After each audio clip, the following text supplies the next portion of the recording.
Test 1 2. Test 1 2. Okay. I'm Biggy is now live. Streaming Tactics Ogre.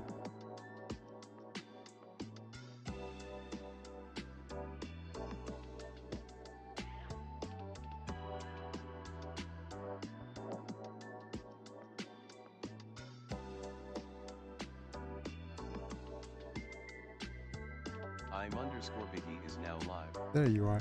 Streaming Tactics Ogre, Reborn, Wheelchair Symbol Disabled Gamer Wheelchair Symbol, Tactics Ogre 100% Run. Twitch.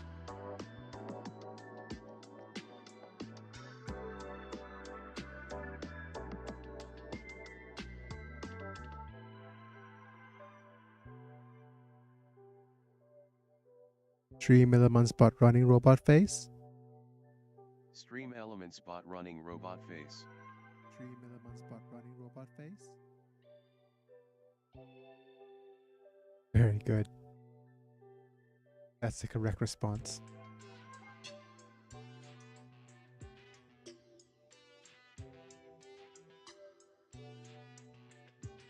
Just give me a sec, folks.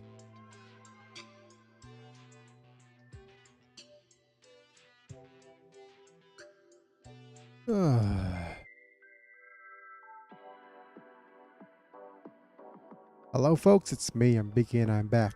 This is Let's Play Tactics Ogre Reborn. Thanks for joining in on the stream. If you're here, I saw some of you over on the Twitch, and a couple of you over here on YouTube. Thanks for being here, everybody. But yeah, I'm a bit well, before we continue,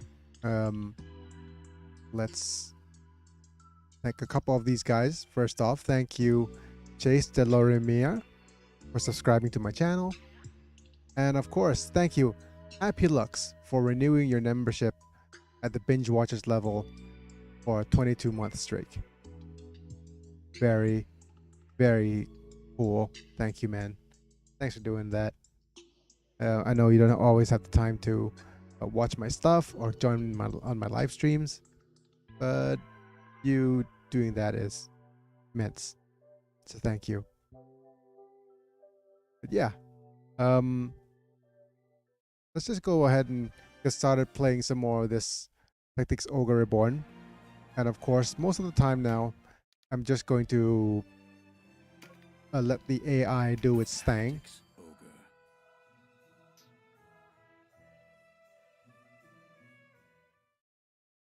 Because we won't be able to do that much anymore once we start hitting level 50. Because the enemies will ramp up in difficulty, like noticeably. I wanted to look at whether if it's Lindell or yeah, it's Lindell that I gave the shoes to.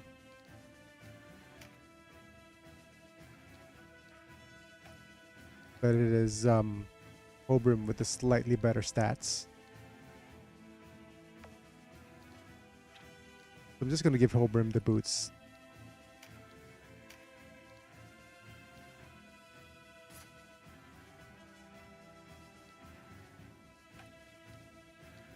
I didn't know you could pin a message on Twitch.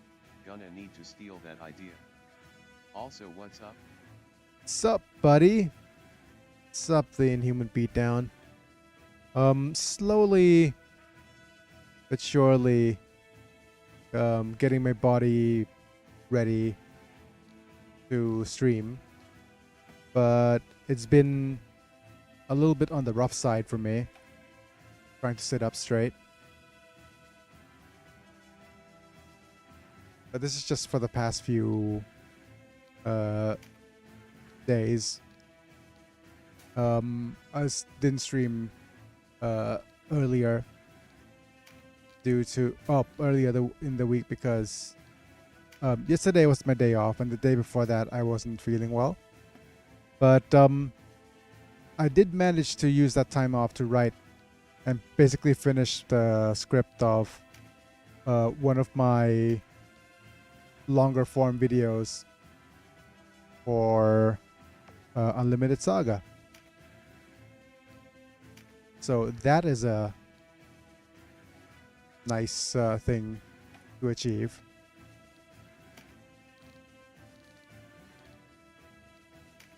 Let me place my gunner. Obrim. Nice, I look forward to seeing that. Yep. The thing is, I wrote so much that I actually need to chop up the content into about 3 different videos. So the first bit of script is script of the first video is done, which is going to be what I'd like to see if Unlimited Saga got a remake. And the second one is details about all the hidden lore in the game. And the third one is rebalancing the magic system.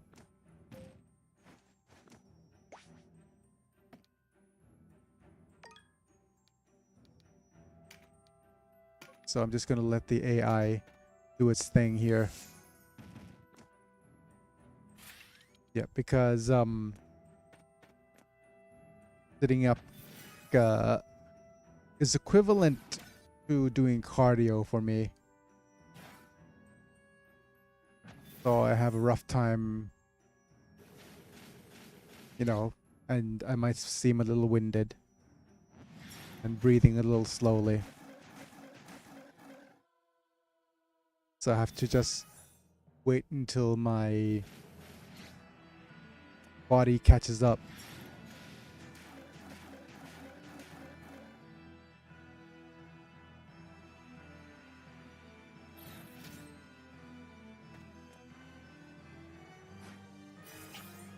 Just to go into detail, if you didn't know, since I spend most of my time bedridden, right? My body tends to not be used to sitting up. And sitting up means that my blood pools on my feet. Means that my heart needs to work a little bit harder to pump blood.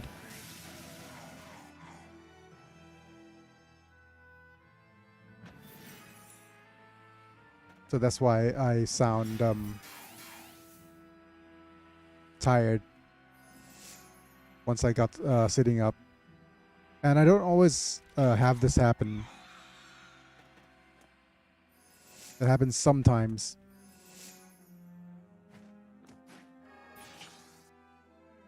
But usually it's due to poor positioning, among other things. But as you can slowly hear, I'm actually breathing a little bit better, sitting up a little bit better. So I'm just waiting until I am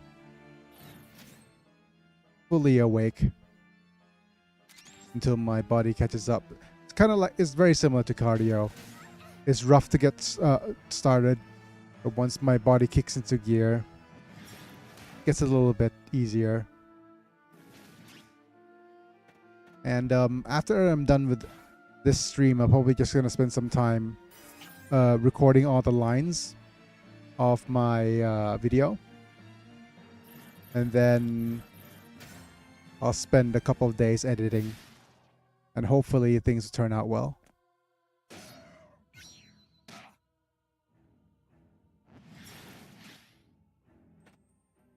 Well, that's a couple of people joining in on the stream.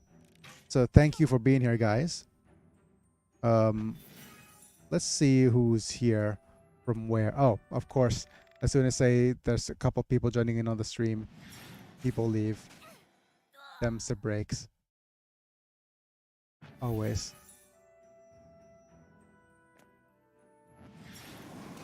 But like I said,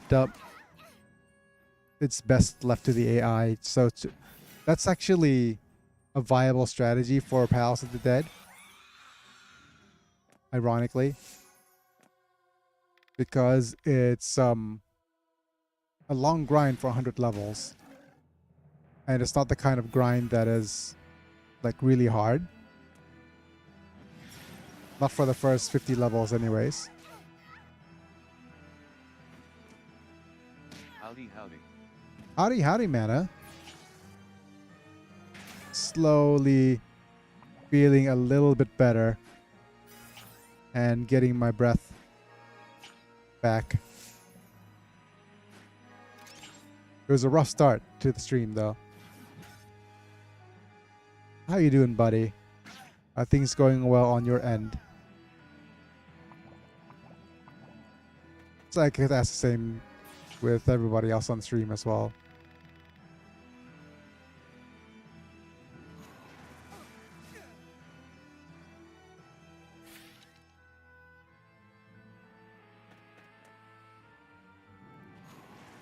I am doing well. I just got home from having dinner with my mother. That's real nice. It's always nice to hear whenever you get to catch up with family. Family's important. No matter what type of family you have.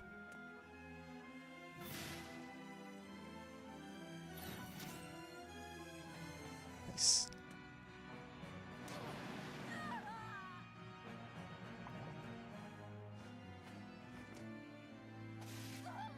Hey, quit it out. Quit it, you.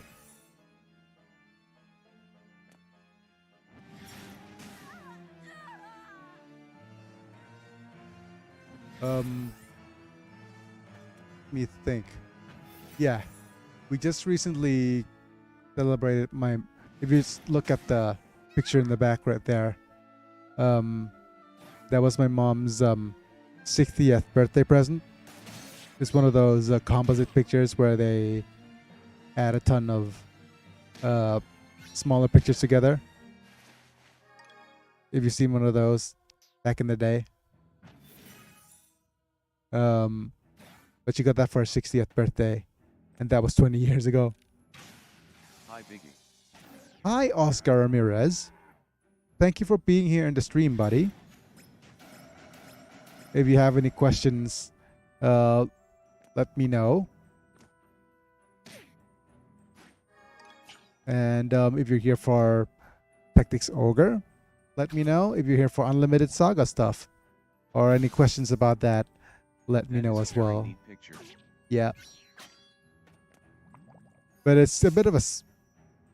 I think it's a bit of a scam, really, because all they did is they blow up the picture and slightly color smaller pictures.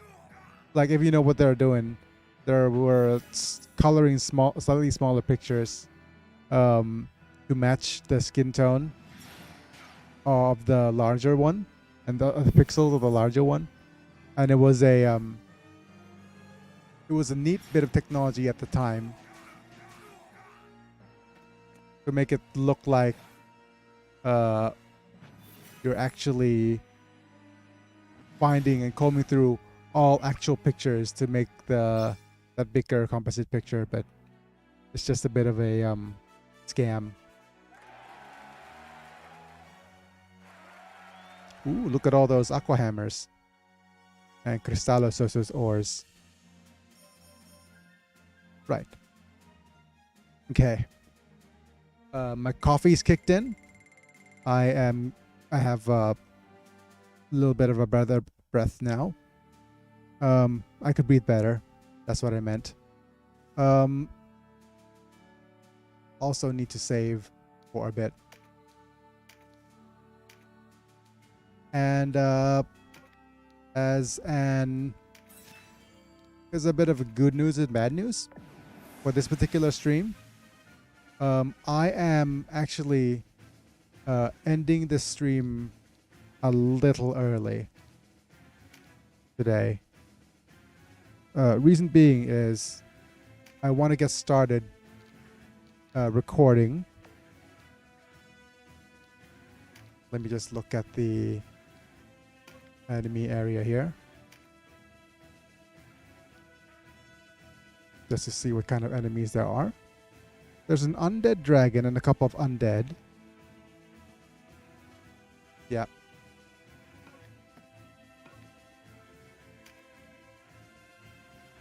So we should keep our undead skills.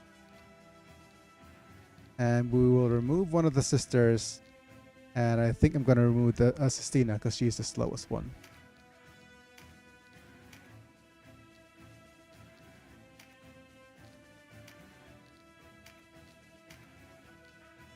All right.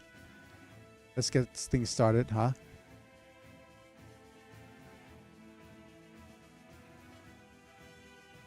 I am also very tempted to switch Gildas here to a spear. Reason being is that spears have like really good reach as opposed to swords.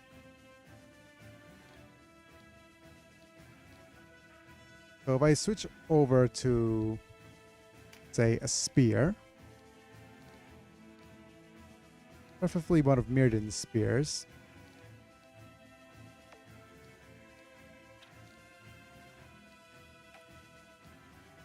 and pop it right here. Let's go with Tlaloc's bolt.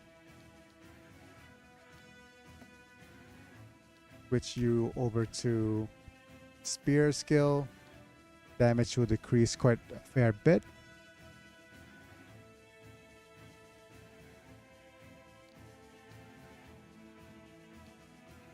All right, let's try this.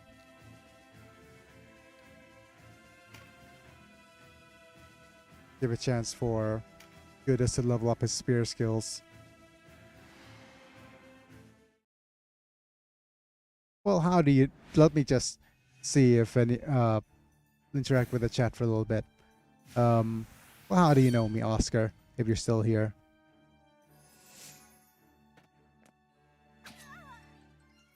And since you weren't here earlier, Manta, yeah, I needed to stop the stream early, like I said, to start recording my voice lines for my Unlimited Saga video. I'm done with the script for the first video. I'm thinking about some more content to include and how to work on my second one. So that's the bad news, is that I need to actually end the stream a little early to do my voice lines for that video, and I'm going to need to I'll just ask if you have anything else to contribute or have you thought about. I also went to the Saga Reddit forums. Reddit forums? No, the Saga Reddit, and looked around what people said about the UI, among other things. And it pretty much echoed the suggestions I made.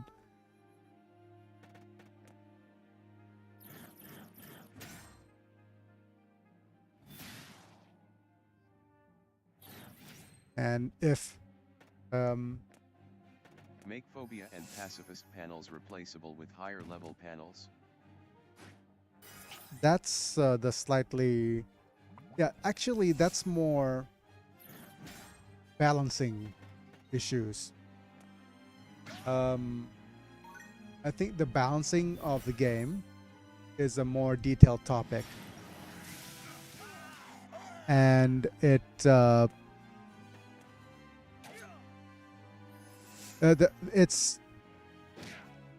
bit of a rough thing to Other than that, I think we covered everything. Yeah. No, I'm just thinking that whatchamacallit, game balancing is a bit of a nitpicky subject. And we could like submit some ideas and think about things about of how we can balance the game, but at the same time, we don't know if it's going to be good unless we test it. Especially in this day and age where every little bit of balancing here and there could make the game well, it could make the game better and more fun, but more likely than not, balancing is like a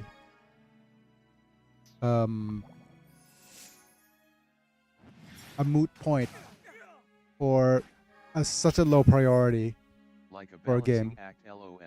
Yeah, you still got it, mana. But it's a really pointless in a single player game. Well, speaking of which, Tactics Ogre, this version of Tactics Ogre, just recently received a patch. And what happened was they nerfed one of the end-game trophy weapons. And it's such a move out of left field. Like, they removed all the free skills that the weapon actually has and nerfed a bunch of its stats. And the question is why? It's not a competitive game. It's not something that you do so the game becomes more fun. It basically is a end-game trophy weapon that lets you steamroll some battles and make the game slightly easier and more fun with fun builds. But seriously, why make nerfs or balances in a single player game? That's a really good question, right? Things that are balancing acts of that kind tend to... the only things that I would consider in that venue is any bugs or things that are supposed to work that's not working. That should be the priority for balancing. Or things like the magic system where it doesn't always make sense. Like certain things that are supposed to make sense don't. Like for example, using the traditional Wuqing system for your elements and not actually balancing it so that it makes sense flavor-wise.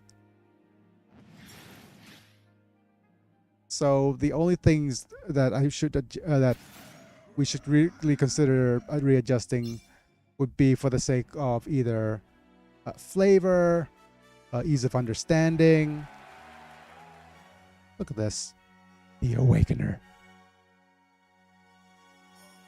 The thing is, we're getting a couple of really cool relic weapons, but we can't go back to previous floor to access a shop to start combining them.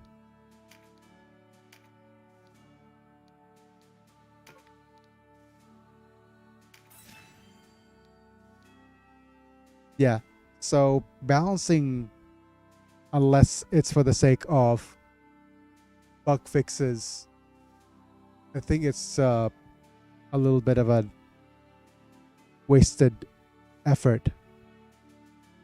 But balancing for flavor, balancing for if there's a multiplayer, then balancing is very important.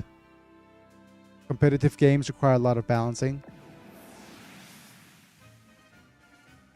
But making phobias, for example, making phobia panels replaceable, takes away the kind of do we have undead? Yeah, we have 1 undead, 2. It does take away of the kind of like agency of actually placing those panels down. Phobia panels are already pretty strong on certain characters and certain character types. And the only reason you would place phobia panels is because of the huge stat boost it provides, alongside some really awesome combo possibilities that gives you like huge boosts to both magic and physical attack.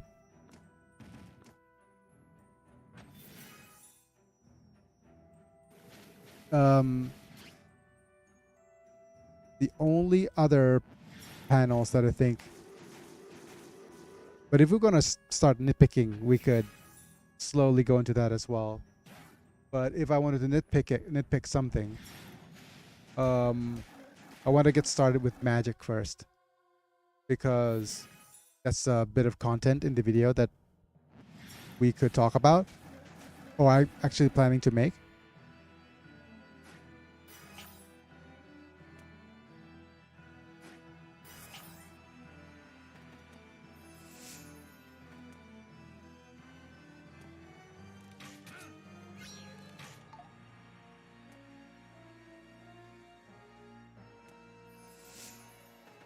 And it's a pretty cool philosophy.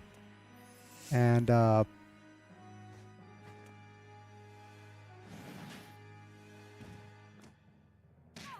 we'll need to actually make it so that each element has a clearer identity. Like I said,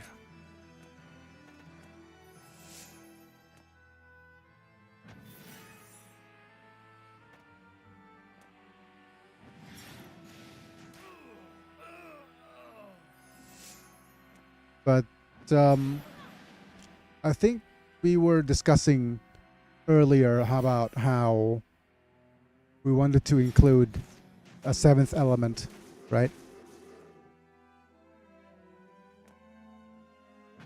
The only problem that I have with that, though, not problem that I have with that.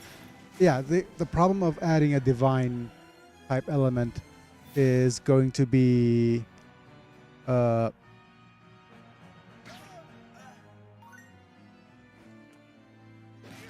avoiding the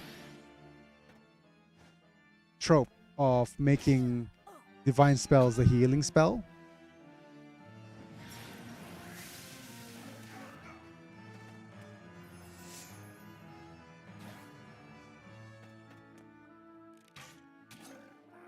Because I do like the fact that water and wood are already the quote-unquote healing elements. Oh yeah, there was one really good point made by one of the forum members. Not forum. I keep saying Reddit is a forum, but it's not. But one Redditor actually said, make it obvious how much HP is healed for characters not participating in battles, or how much HP would be healed. That's probably the one thing that I should state.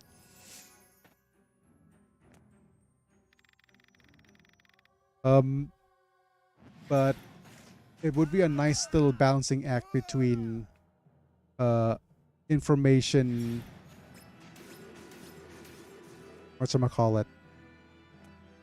information needed and information being overloaded, because it's a real problem, especially in a lot of games nowadays, where the UI is so cluttered with information that you don't enjoy it yet. Opposite of forbidden.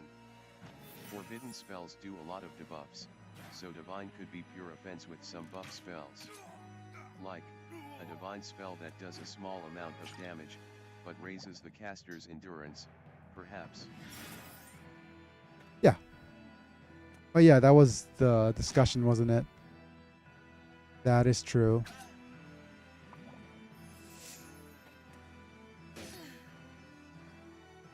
I'm also sorry to change the subject back and forth like this, but um,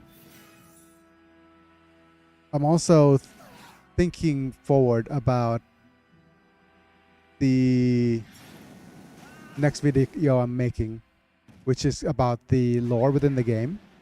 I think we started reading a lot of the wiki pages and that's quoted from the manual and everything, and different various references made from to Unlimited Saga from other games. Yeah, that Thao's Diary website was really amazing.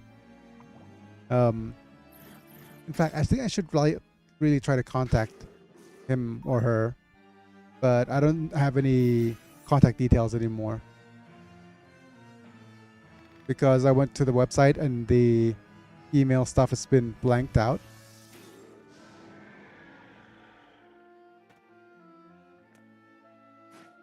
But we could always try and see if we could. I could always try to find somebody to reach out to the regarding that. That being said, though, yeah, regarding this lore, how much do you think we need to actually talk about? Well, because one idea was talking about like any inconsistencies, but thinking about it, it doesn't make sense because we were going with the path of there being a multiverse anyways. We didn't get a buff card. Come on, game.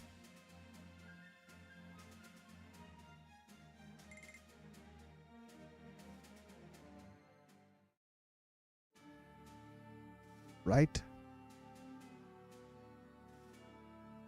Okay, so I think these eventually join up together anyways.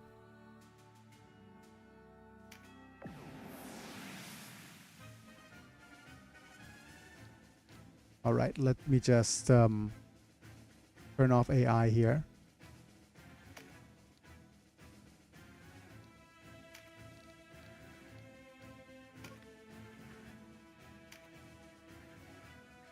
Yeah, there's a whole bunch of bits of lore. The most important part of a lore video about Unsaga would be to address the general lore and addressing the important people, places, and events that shape the story.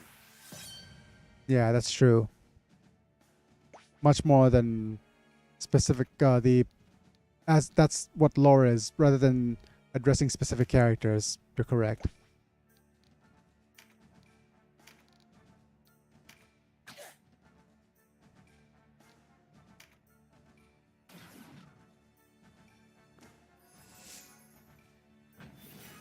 Like as spoilers for the video I'm about to make, though, but it is so critical.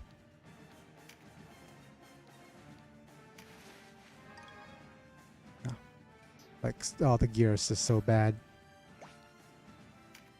Each of the specific characters would have to be separate videos to address each of their lores individually.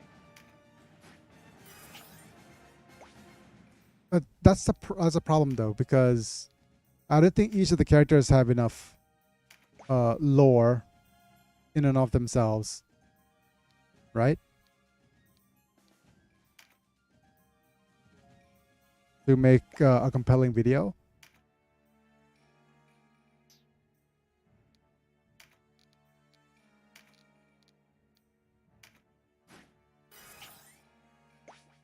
Oh, I remember one more thing that we could talk about. We could talk about the various.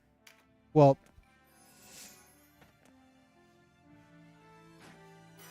I'm not sure how much information or how much is written in the manual, though. What I really need is a copy of the Unlimited Saga Precisely. You guidebook. could possibly make a wish list of how each individual character's lore could be adjusted in a remake. That's true. That's also a good. That's also a nice idea for a video. A wish list of each individual characters. To kind of fix. I think that's actually. You know what? That's actually a separate video than a lore video. What that video is a addressing what do I actually call it? Character development and how each character's arc starts and ends, right? Like the problems with each of the stories. That's actually a really cool video as well.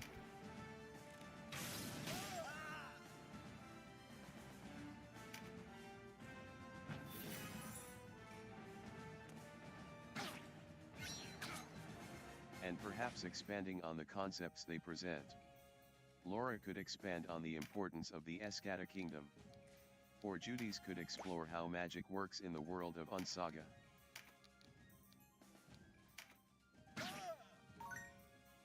That's all pretty good ideas.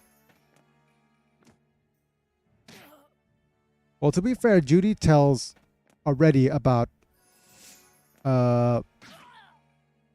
whatchamacallit, a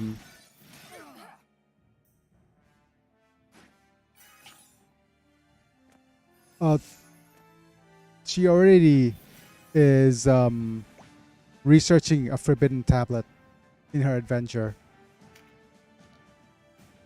or the hidden magic spell. But actually, let's just go one by one. Let's start with Laura. Laura's actual, I think her story's fine. Her character growth is that she basically her beginning of her story starts off with her losing her loved one, right? And losing the future that they have planned together, which is pretty sad. But that being said, instead of being able to process all of that, she actually was forced to take care of, well, Henri and also Judy, right? So she became like, well, Henri, Judy, Michelle. Like Michelle, like is pretty immature herself.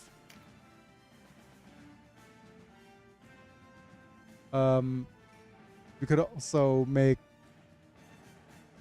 like Francis could represent like teenage man child. Basically, what Laura missed out on is being a chance to be a parent or a mother.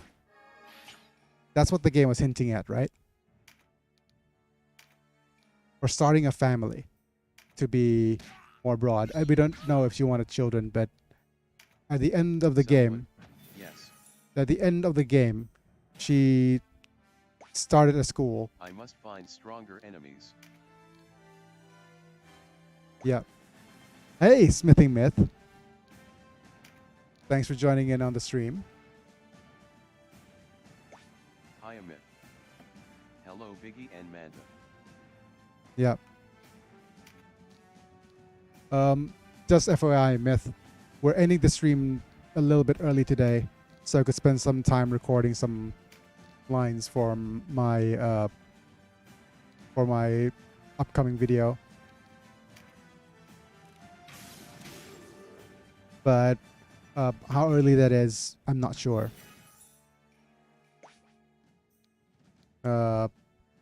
Just a heads up more than anything. This is 2 units. Still 2 units.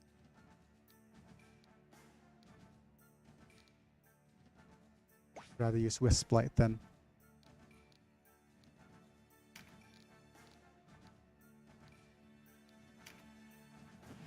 Just, yeah, a heads up that that's going to happen today. But we're in the middle of discussing Well, of course, each not character. so many talk videos about Saga, so definitely work on that. Yeah. Hopefully I'm going to carve out a niche, and I'm going to bank on the possibility of Unlimited Saga getting a remake. Speaking of which, for some odd reason, my Unlimited Saga videos got an uptick once I started talking about Unlimited Saga. I mean, that's pretty obvious if you think about it. But I mean, yeah, maybe some people started going back and watching my Unlimited Saga videos. But the coolest thing that I do enjoy is the fact that Well, if you type... I'm a part of that niche, so it'll definitely be for me. What I'm happy about is if you do type Unlimited Saga into the search bar of, say,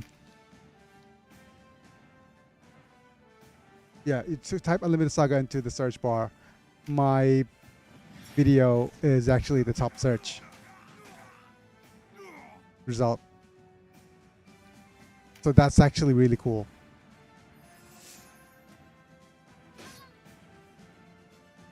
It's the one with the one where I Very came, nice. yeah, the one that I came back with. Oh, Unlimited Saga, now in glorious 60 FPS. I think that's the title of it.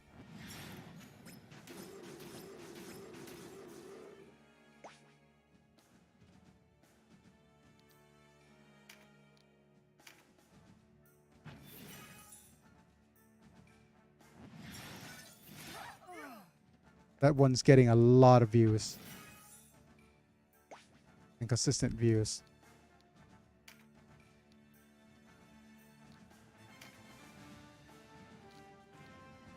So there's definitely a demand for that. Been permanently in my recommended feed for a bit, LOL.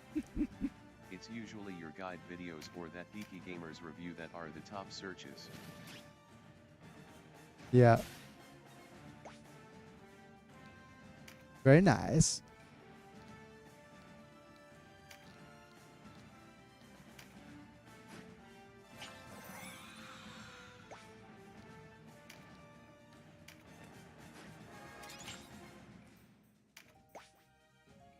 Okay, we'll need to cast some magic. I just took a look. 29k views, holy moly. Huh? Yeah.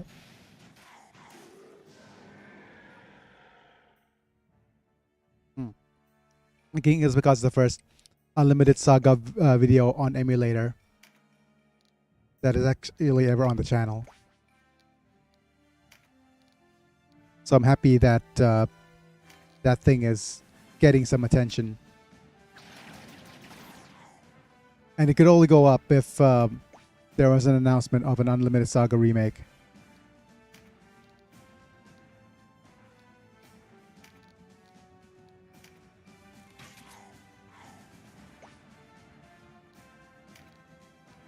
So I'm just capitalizing on a trend.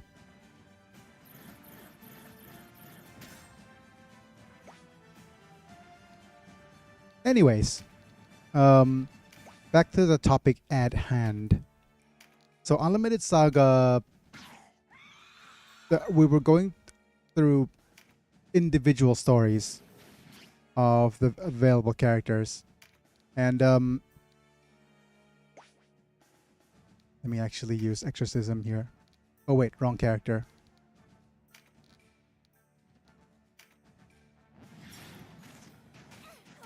Waiting for the next Saga Direct, LOL. Yep. Toodling, tuk tuk tuk tuk.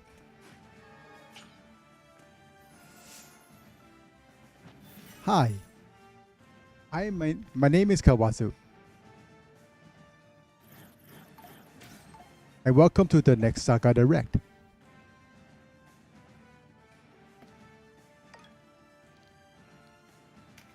Here are the list of upcoming titles. I hope you enjoy.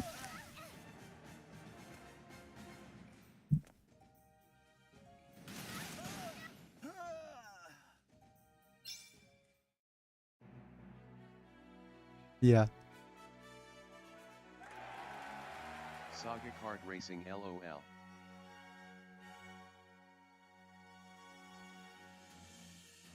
And Francis. Yeah. And Verse driving through. It's Verse driving in a hearse. And his winning quote is, "Oh, that was scary."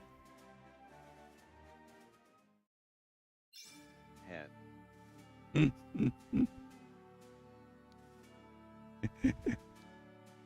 Yep.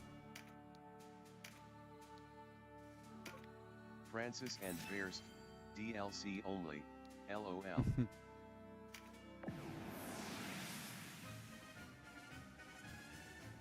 Okay.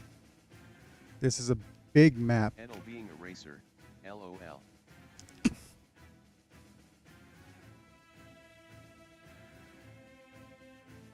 Oh man. That's as bad as me turning Hoberin into a gunman. Hooray! Offensive content. Okay, what was... Use your other senses. Yes. Let's use our ears to actually manage to detect the hidden vibrations as opposed to, yeah, a car with like the car engine. Oh, he could drive an e-vehicle. Huh? Huh? He might be able to sense other things because his car is so quiet. Yep. Edel, the kart racing sponsored by Tesla. Wonderful. Okay, let me think about what I was actually opening up here. Driving around 2 moon temples. That's actually a bit of interesting lore if it's available as well. I need to look at the Palace of the Dead loot table because I can't remember if item like the 40s have different weapons or and things or not. Okay, which one is this?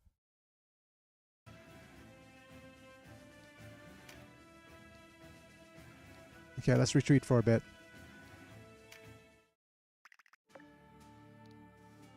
This is 46 and 45. Oh, we managed to actually skip over some really important palace floors.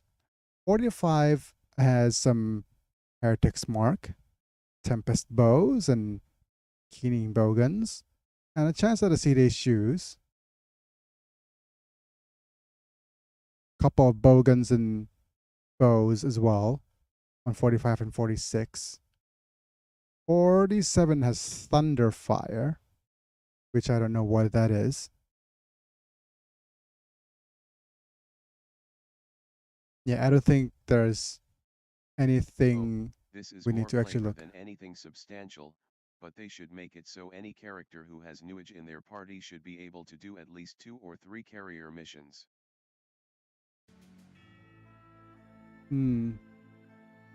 That's actually a interesting idea of having party members unlock missions. But yeah, that's a pretty interesting idea. I think, Manta, I think you're very fixated on having carrier missions be your main source of a farmable. Let me just say for a bit. Like having carrier missions being your source of farmable panels. Yep, same with Kurt because Ventus is in the party.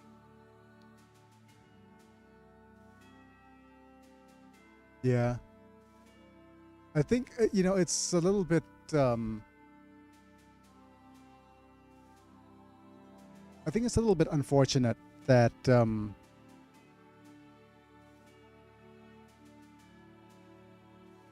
the game, the game is just feels a little bit unfinished. Because it's very weird that the carrier buildings you can select on characters that aren't Ventus. That's true. But that place is for carriers only. Ventus is a carrier. Nuage is a carrier. Nuage is available on Judy's quest and in Armic's quest. Whereas Ventus has his own quest and Kurt's quest. So that's 4 characters already, right? That could, that could access carrier missions. So we have those 4 characters. Wait,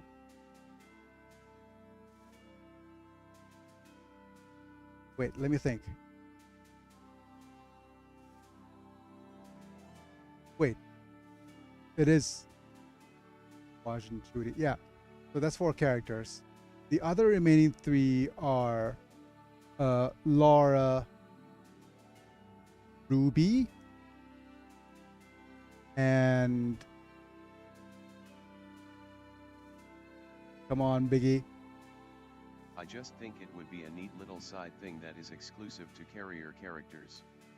Ventus has full access, and let Newage have just a tiny amount. Yeah, we could actually unlock carrier missions for every character if we decided to include 2 more carrier characters. But we need to look at Myth, Ruby, and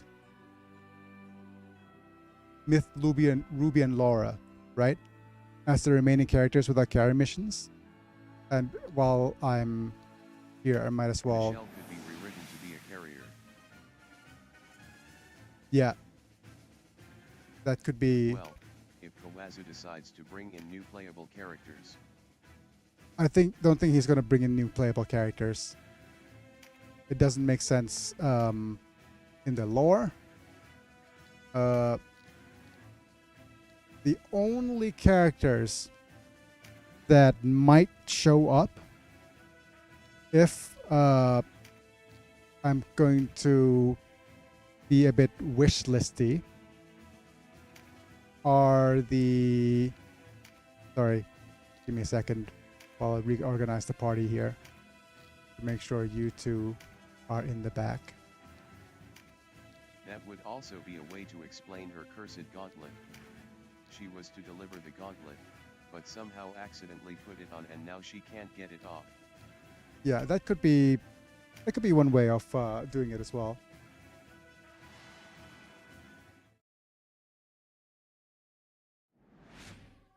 And we can just have Iskandar being a random carrier guild member. Just because he's able to do everything.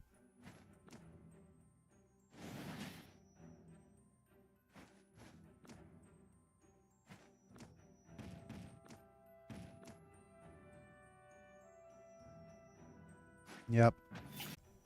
What do you guys think about... How's it going, Biggy? Lurking for a bit but wanted to stop by. Thanks for the lurk, Mr. Talbane. Thanks for stopping by. And we're just... I'm doing good. Better than when I started off the stream. I'm trying to reach level 50. Likes to do nice things. Would make sense for him to be a carrier to kinda keep an eye on the world by working a job that encourages him to travel and meet people.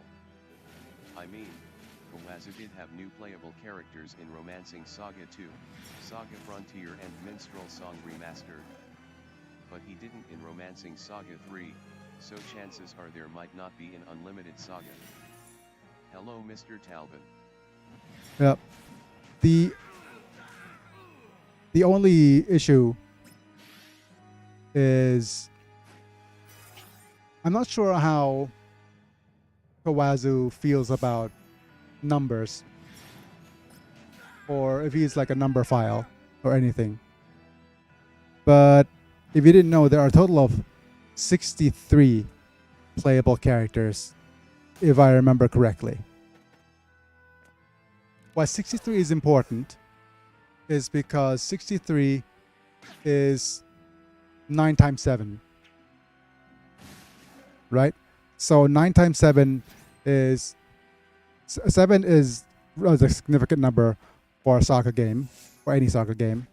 Whereas 9 is Unlimited Saga's actual game number. So it's the 9th game times 7. So I think this is just kind of like bizarre headcanon theory that he likes to actually mess around with numbers. So that's why there are 63 characters. So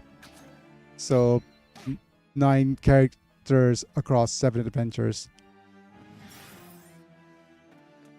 But I mean, if we're gonna be honest, I think this is going to be in the video that I'm gonna make as well. But we need an 8th adventure still. Adventures 8 or maybe 9 even. Actually, if I actually wanted to, the amount of content that's needed to kind of finish the game or actually finish the lore would require like 8 is enough. 8 quests are enough. But if you wanted to like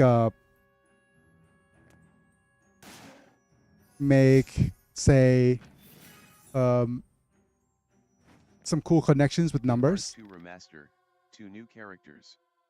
SF1 Remaster, 1 new character. RSMS Remaster, 5 new characters.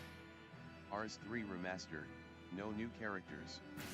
So an SA Remaster might also have none. Yeah, that's... but the thing is, there's 2 ways of going about a conclusive adventure, right? One that ties up the whole story together. One way would be to just have all the characters that you've played in previous games, all the main heroes, come together for an adventure. Reuse the art style. He'll have to have the designers make the new characters' portraits, ideal animation, etc.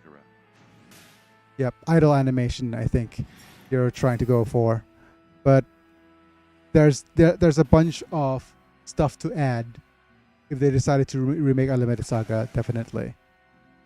Or I was talking about in the video as well that we'll see if it takes a Tactics Ogre approach of re-recording voice lines. Because that would actually be the easiest fix to the lack of investment that you get, or the lack of I think I'm going to spoil the video for a little bit, but the problem with Unlimited Saga isn't the lack of story. Oh yes, asterisk idle. Yeah, the problem with Unlimited Saga is never the lack of story. There's too much lore that wasn't expectedly explained in the game, even. The problem with Unlimited Saga is its inability to tell a good story or a compelling one. Like, it had the venues, but it didn't use its tools correctly. Like, it could go a couple of different ways, actually. You could go the visual novel route. Draw up some more character sprites that could express themselves. That have, different sprites with different characters, so that you could actually have your characters emote. Or if you don't want to go that route, you could add more voice lines, voice every single line. That will actually let your characters emote more.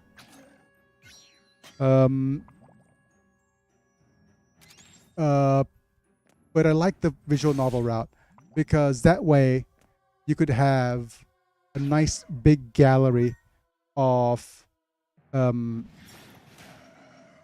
events. Like, you could add like significant events as a like unlockable in a gallery of sorts. And then you could go back, look at, oh, this is the event of, like, a short video of Laura standing in front of her room, in front of Pablo's building as a video event. Have maybe spoilers, but you guys already played through Laura's quest. You could have like the betrayal of Basil Gallios be like a huge thing. Like, it gets you invested. The Dago boss moment. The one that reveals Basil Gallios as a traitor. So many good opportunities to tell a good story. And the game decided to kill one of my characters. Okay, let me just have a look at the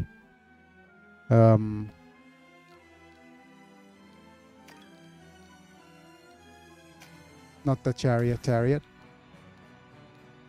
but the terms of victory. Oh, they gave up an agility charm. Yep, let's just keep going.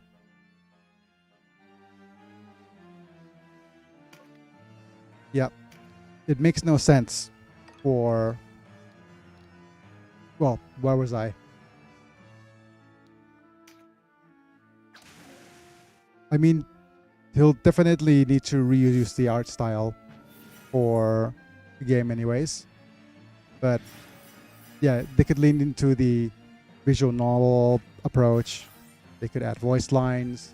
They could add more conversations or events. And like you said, mana, they could add a lore compendium that you could actually... I mean, Escada has freaking libraries of books within the burning palace.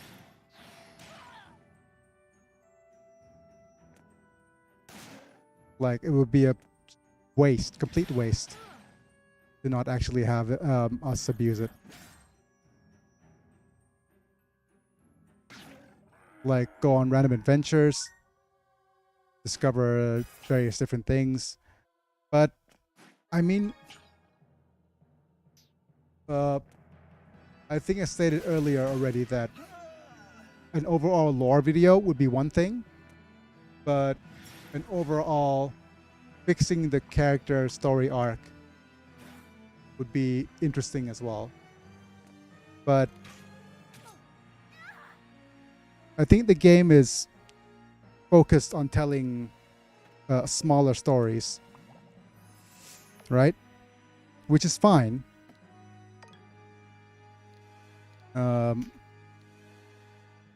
It isn't like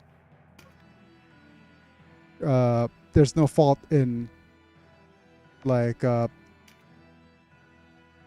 focusing on smaller stories between characters, but it failed to resolve all the bigger plot points, which is kind of it's kind of important. You end up feeling like you didn't do much to the world at all by the end of the game.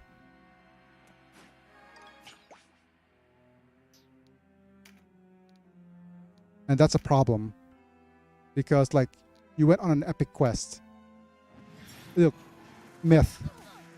And I'm talking about myth, not myth. You know, the myth in game. You went on a huge... Oh, you know what? Basically, you went all through all that for Fedalin, right? You went through all that.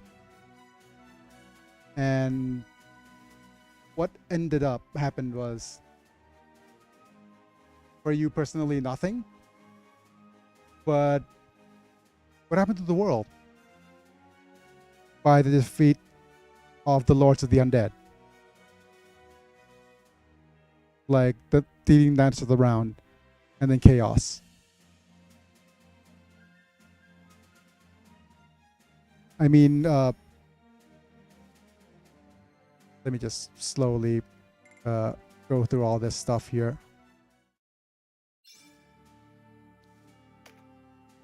Going to save here. I said I was ending early, wasn't I? But I'm going to do, what is this? This is 47. I'm just going to do 46 and maybe 47. The Knights of the Round being the Lords of all Undead would be a pretty big lore deal. Yeah. And that's the thing. The Knights of the Round, I think this is kind of headcanon territory now. But if we're gonna go with this kind of self-aware route, right?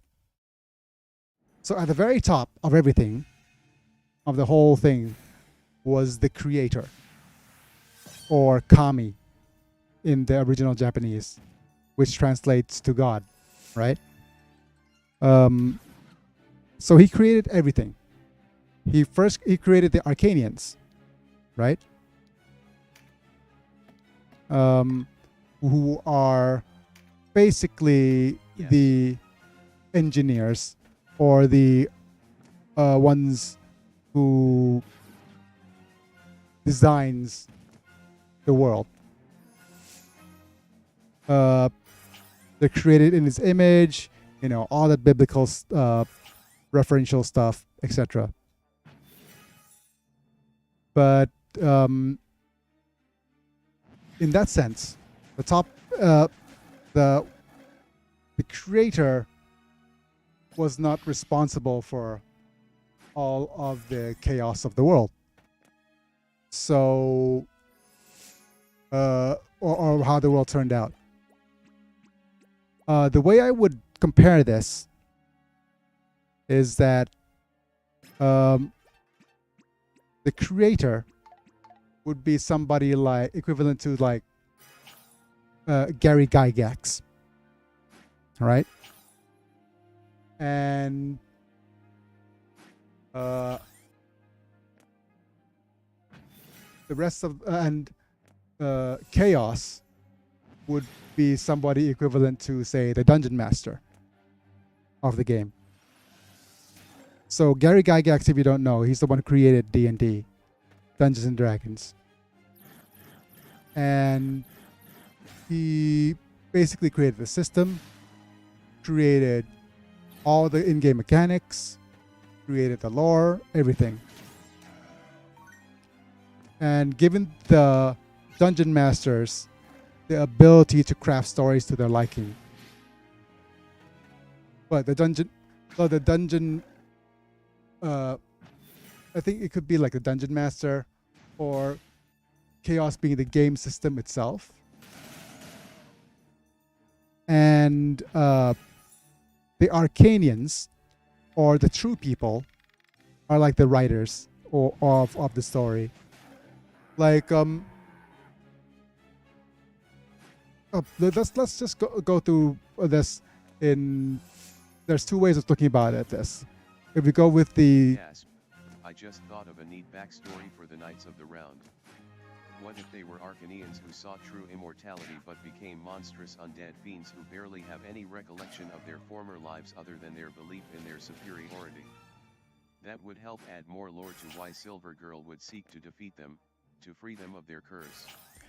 You see, according to the lore, Knights of the Round were a creation of the Arcanians, because the Arcanians basically created everything in the sandbox that was given by the creator. So, what I imagine. I haven't read that part yet. What I imagine. Well, it's the really super convoluted, the Truth of the Golden Age translation from the manual. All of the I think it's also in Myth's Quest, like in the myth lore dump, that Arcanians created all the races of people here. But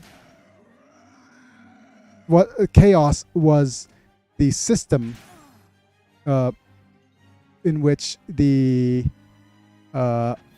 actually, for us to really appreciate Chaos, we need to call him by his proper Japanese name, because he isn't Chaos in the Japanese version of the game. Chaos was called Ruler. So he's not like an embodiment of chaos at all. He's actually the one who rules over everything. The system behind the game. Why the game works the way it does. So God created Chaos, or aka Ruler. The one who basically the rules. And then all the Arcanians are like people who came in and twists the rules and ideas to their design, because maybe they thought it was cool. So my other headcanon is that the creator is Kawazu's self-insert, because he's the creator of the game after all. Yeah. And it's probably just hinted very much in the game that it's basic. Well, it's not out of character for him to stylize himself after a god, right? But yeah, he's the creator of the game. And I imagine the way he expresses it is the way he expresses the frustration of coming up with a system and have the writers screw everything up. It's like, I would just want like this cool like a system of gameplay. But then the writers went, you know what would be cool? Let's add all the knights of the round table from Arthurian legend and make him immortal. Wouldn't that be cool? That would be nice. Like that's right. And then after twisting it over and over, their immortality, instead of turning into like being immortal in the uh, lore sense, they become immortal in the physical sense that they just wouldn't die. Like that's why they ruled over all the undead. I mean, the lore. Instead of eternal life, it is never-ending death. Yeah. So basically, they created an idea. I mean, there's so much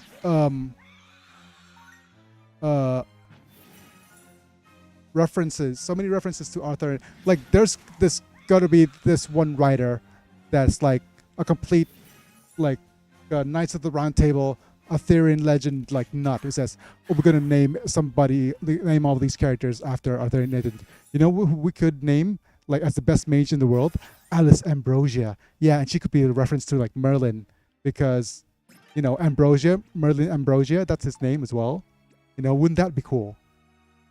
And that's like that, and it just every single time the Arcanians came up with something and they went to the game system, aka the ruler, aka chaos, for something, they just messed something up. Like in the Armix lore, they wanted to create like magical spell that would let the people call for rain. So, oh, that's a neat idea. That's a really cool idea. Let's have people able to cast a spell. Us with your immortal weapons. Yep. Yep. And I just see like Kawazu getting ever so frustrated by the incompetence of writers. Like he sees writers as his enemy, like ruining his beautiful game. Making tablet, let's also add a world-ending spell on it as well. Exactly. It's like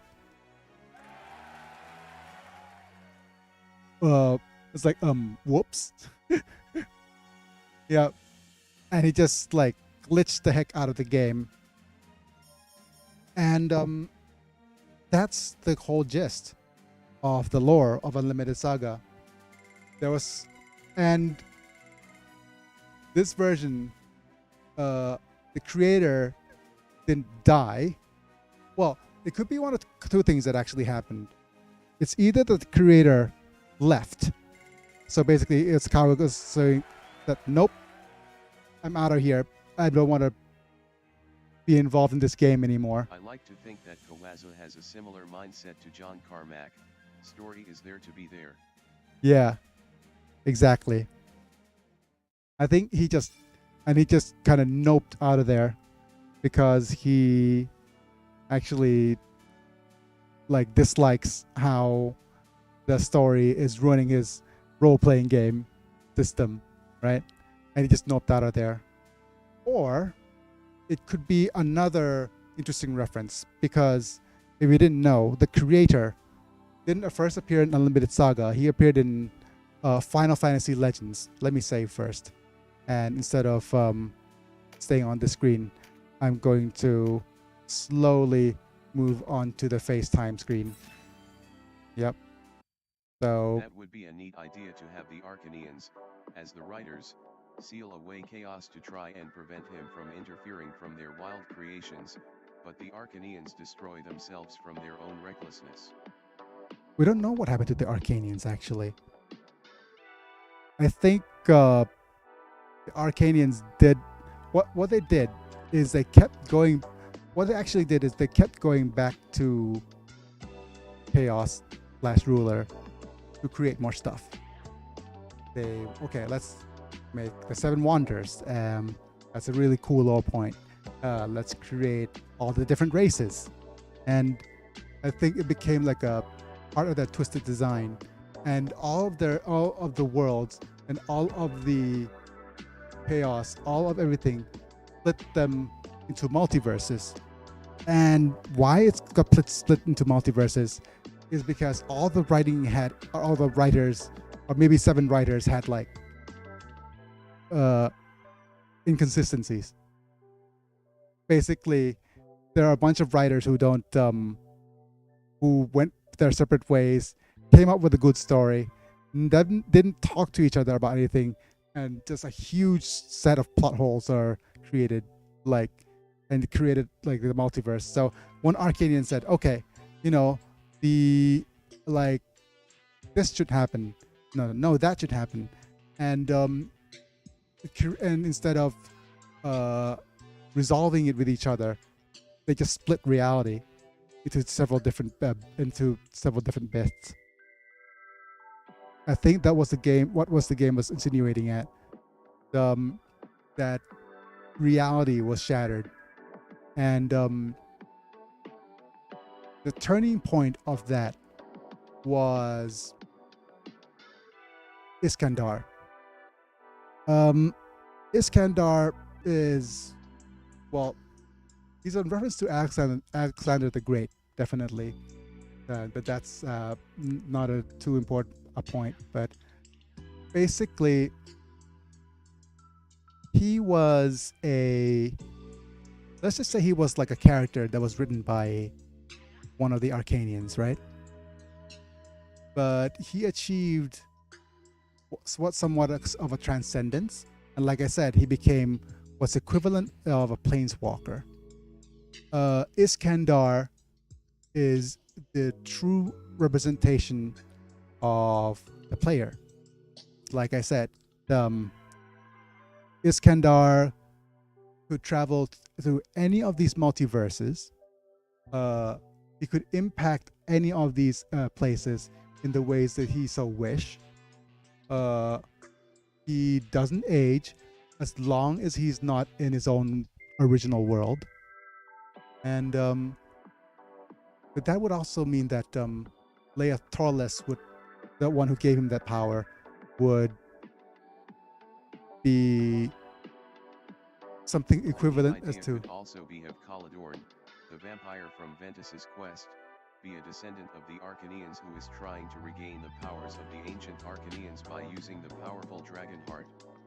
That could explain why we chase him to the Undercity Pharos, which has heavy ties to the Arcanians. The Undercity Pharos is the, well, it's been insinuated it's the remnant of the Arcanians. Well, all the Wonders are, to be fair, but I think that's what was most likely in the lore where the Arcanians came from, right? And that's why Iskandar decided to found his city, Iskandaria, over there, to be close to where the Arcanians were. So, but I'm just thinking whether if Leia Torles himself, the one who granted Iskandar his power to planeswalk, so was like, what significance or what does that represent? It could represent like what gives a player of a game this power. I think it would help expand on Caladorn as a character, as well as use as a means to emphasize the power of the Arcanians. Yeah. The thing is, I'm not sure. Actually, let's go ahead and go to the wiki and look at Caladorn, right? Let's go. I'm just going to type in Arcanians first, because that's what I have. Okay, so let's go. Calandornavoli. Let's see what the in le.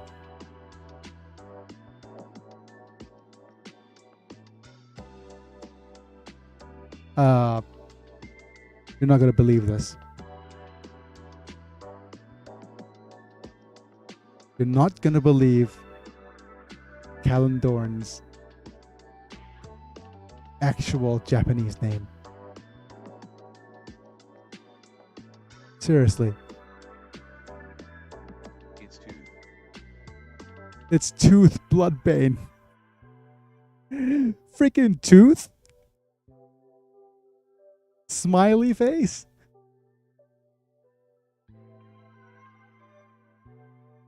Tooth. Okay, what is Breezer's actual name in Japanese then?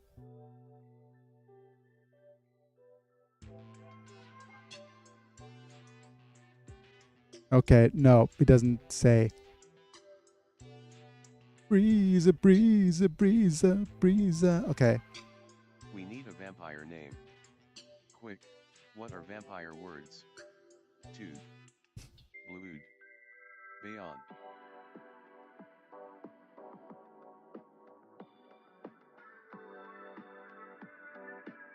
Okay, so let's actually look at some of these things that are in this little stub here. Okay, let me switch to instead of this. Let me see if I have the screen share stuff up. Okay, there we go. F11. Yep. So, yep. When Calandorn gets a servant in the league to ambush Ventus. Storm is a very good evil wizard name, though. Yeah, I don't even know what his actual name in this wiki is. Yep. Right. So many ads. Oh well, their website's gonna make money somehow. Okay. So, anyways, so Calandorn gets his servants in the league to ambush Ventus in Leotalis' tower, steal the dragon heart, struck down by mysterious force related to Knights of the Round. Emerges at the Two Moons Temple. So it's a group of humans that aid Calandorn in his quest to obtain the dragon heart. The dragon heart is basically a MacGuffin that can defeat Phantom and the Knights of the Round. Don't show your wife this game ads. Okay, yeah. Yep. That's actually pretty nice. Possibly instantly demonetizable. Okay. Calandorn has two forms. First, he hits with a swarm of bats. Yep. Let me just have a look at the Two Moons Temple. And what does it say in the lore there?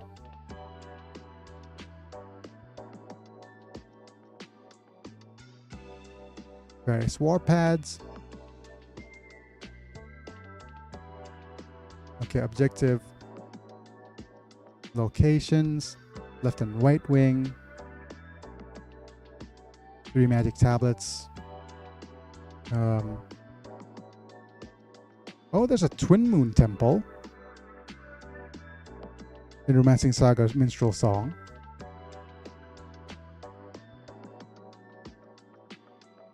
I wonder if that's related.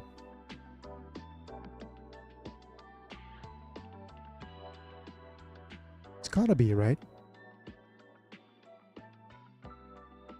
But it's grasping at straws a little thing, a little bit. No signups, no downloads, Goblin Slayer. Okay, I'm going to actually switch off this because I'm afraid of the don't show your wife this game type stuff. No, not my XCOM screen, please. Just my face cam stuff. Okay, there we go. All right. So, I'm going to take this time first off to thank all my members. Apilux, Rendamenta, Sephrod Vale, Doug Bolden, and Rafael Vega Chapper. Thank you for all of you guys being members. You guys get to watch my videos early and also get some cool badges and emojis for when you comment. So thank you guys for that. Let me make the last bit of XCOM CYA Biggy and Manta. video live. Let me get the shareable link, and let me just go and type XCOM Premiere here. So feel free to go and have a look at that. Thank you for you guys to actually support me that way. And like I said, sorry for ending a little early today, but I'm gonna go record some lines. Best of luck on recording your Unsaga video. Yes, thank you, buddy. But yeah, if you enjoyed the video, leave it a like, and also subscribe if you haven't already, if you want to see more stuff on YouTube. And yeah, just check out the various links to go to where you need. But that being said, it's me, I'm Biggy, and I'll be back. See ya, Manta, see ya, Myth. Thanks for the nice talks, guys. And let's see if I can go work on my Unlimited Saga video. See you guys in a bit.